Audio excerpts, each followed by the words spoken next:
The exit process is basically the very first thing we do is identify the universe of buyers. Once we've identified the universe of buyers, then we send out a one sheet.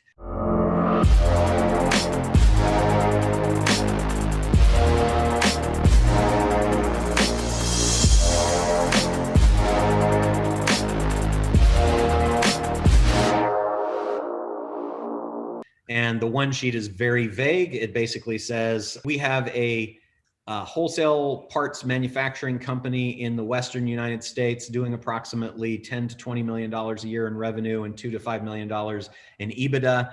Is that something that you might be interested in? Then when they send back a letter or response or an email or a call, you'll get an IOI, which is an indication of interest in that.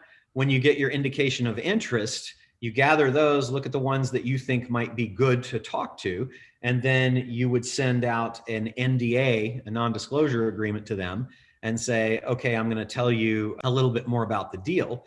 And I want an NDA before I do that. They sign the NDA, and then you send them the CIM, the Confidential Information Memorandum, CIM.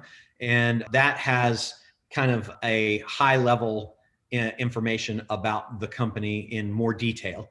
And then if they are interested, once they have the CIM, then they'll enter into an LOI with you. After they enter into the LOI, they'll typically begin due diligence. And part of the due diligence is management interviews.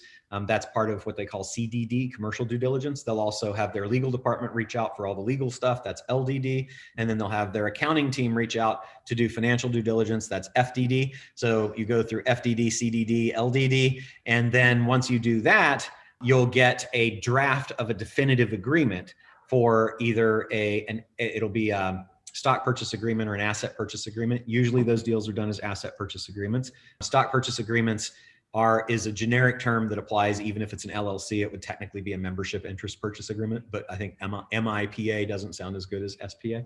And then you'll enter into the definitive agreement. And then after that's done, you'll have escrow instructions, and the supporting documentation like employment agreements, non-competes, all that kind of stuff will be agreed upon, negotiated, executed. Then you'll set a closing date. You'll have the biggest negotiation of the entire deal, which will be over the working capital adjustment, which is how much cash of the cash stays in the company versus gets to go out. And then you'll set a closing date and close. And then there'll be post-closing integration after that. And there's generally anyone who's a sophisticated acquirer, like a PE firm, will actually have a plan that's the post-integration plan. So that's kind of how that works.